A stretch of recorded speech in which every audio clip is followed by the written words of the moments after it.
और उनकी शिकायत पर टीम आई थी मोहल्ले में, पटवारी जी आए थे उसमें, और उन्होंने पूरा नपाई करके गए। उनकी शिकायत एक्चुअली पूरी तरह से निराधार है और फर्जी है। 310 खसरा जो है शासकीय भूमि का एक रकबा है, उस पर ये अभी भी काबिज है और उस पर मकान बना के किराए पर चला रहे हैं। और ये एक प्रकार का भू माफिया है जो दिनेश चंडोक है।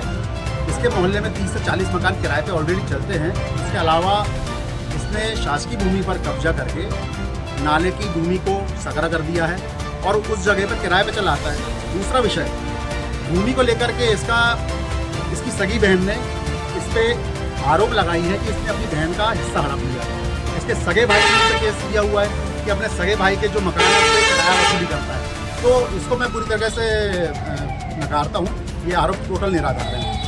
मेरा निर्माण जिस जगह पर हुआ वह निजी खसरा है और उस पर 310 खसरे का 1 इंच भी नहीं है। पूरा निराधार है इनका आरोप। मेरे पत्रकार बंधु एवं प्रेस रिपोर्टर महोदय, आप सभी लोगों का मैं स्वागत करता हूँ। परंतु मैं दिनेश कुमार चंडोक, गांधी वार्ड नंबर 11 परासिया का निवासी हूँ और वरिष्ठ नागरिक हूँ। कोल इंडिया से सेवानिवृत्त होने के बाद मैं सन 23 में यहाँ आया। यहाँ गांधी वार्ड नंबर 11 में मेरा निवास है। यहाँ पर मेरे मकान, जिसमें मेरी 40 वर्ष पूर्व का मकान, जिसमें मेरी आदत की गलती थी, उसको पीयू कतरा एल्डरमैन भाजपा के वो जिला सोशल मीडिया से इनके अध्यक्ष हैं महोदय द्वारा मेरे मकान को तोड़कर और मेरी ज़मीन पर कब्जा कर दीवार बना ली और मेरा जो उसके पहले किराएदार रहता था उसको 2 महीने पहले लगभग उसकी मारपीट किया, उसके हाथ पैर तोड़ दिया और वो उसको वहाँ से भगा दिया। उसके बाद जब भी ये निर्माण कार्य करता है तो मेरी अनुपस्थिति में किया। बीच में मैं जब ऐसी जेल में कार्यरत था तो उस बीच में कोरोना काल चल रहा था, सब आने जाना बंद था।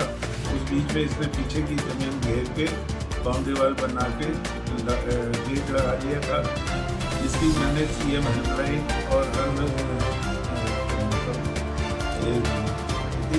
परंतु उस पर कोई कार्रवाई नहीं हुई। CM हेल्पलाइन में भी कंप्लेंट थी जो पेंडिंग रही। उसके बाद अभी जब मैं यहाँ रिटायर होकर आया तो अभी ये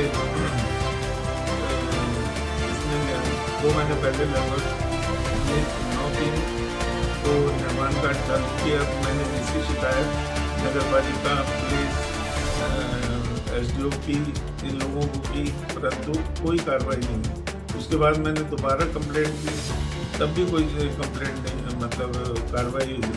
फिर मैंने तहसील में भी लगाया केस, तो उसमें भी कोई कार्रवाई नहीं की गई और उनको पूरी छूट दी गई।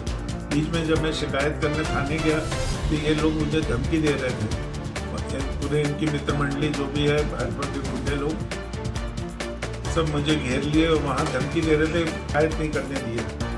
उसके बाद अभी मैं बीच में 18 तारीख को मेरे परिवार में शादी थी तो मैं चंद्रपुर जा रहा था। उसी दिन इनने 3 दिन चूँकि ये छुट्टियाँ पड़ी, उसका मौके का फ़ायदा उठाया। उसमें इसने मेरा पूरा मकान तोड़कर उसमें रखा हुआ सामान सब ले जाकर क्या मैं वहाँ भिजवा दिया और बची ज़मीन में JCB लगाकर पूरा तोड़ के कब्जा कर लिया है और उसका निर्माण कार्य करता रहा, जिसकी शिकायत मैंने पुनः जब मैं लौटा वापस तो पुलिस स्टेशन में की और SDO टीम को की।